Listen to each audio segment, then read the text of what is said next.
बहुत समय पहले की बात है।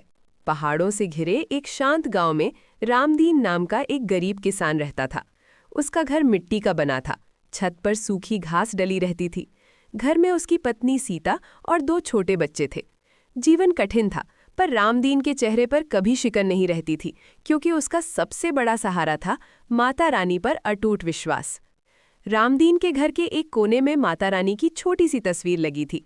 रोज सुबह वो सूरज निकलने से पहले उठता, पास के कुएं से पानी लाता, स्नान करता और माता के सामने दिया जलाता। उसके पास चढ़ाने के लिए न तो फल होते थे, न मिठाई। वो अपने खेत से तोड़े गए कुछ ताजे फूल और एक कटोरी गुड़ ही माता को अर्पित करता था। वो हाथ जोड़कर कहता, माँ, मेरे पास देने को कुछ नहीं, पर मेरा मन और मेहनत दोनों तेरे चरणों में है। गांव में कुछ अमीर किसान भी रहते थे।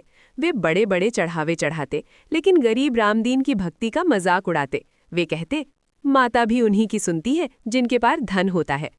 रामदीन मुस्कुराकर चुप रह जाता।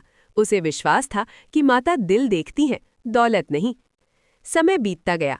एक वर्ष गांव पर भयंकर सूखा पड़ा। बारिश नहीं हुई, तालाब सूख गए, खेतों में दरारें पड़ गईं। अमीर किसान भी परेशान हो उठे। रामदीन की हालत सबसे ज्यादा खराब थी। घर में अनाज का एक दाना तक नहीं बचा। बच्चों की भूख देखकर उसकी आंखों में आंसू आ जाते। एक रात वो माता रानी की तस्वीर के सामने बैठ गया।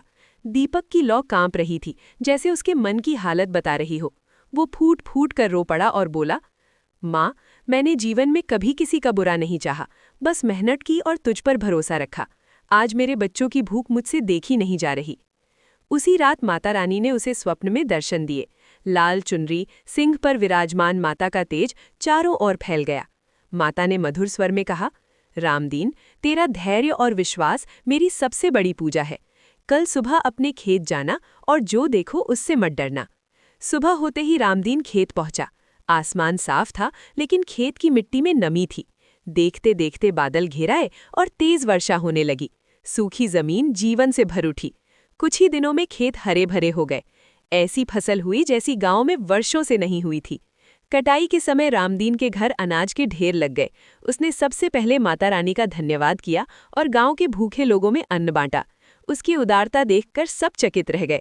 समय के साथ रामदीन सुखी और समृद्ध हुआ, लेकिन उसका मन वैसा ही सरल और भक्त बना रहा। उसने कभी माता को भूलकर घमंड नहीं किया। गांव वालों ने उस दिन ये सच्चाई समझी कि माता रानी धन से नहीं, सच्चे मन, विश्वास और सेवा से प्रसन्न होती हैं। कहानी अच्छा लगे तो लाइक और सब्सक्राइब जरूर करें।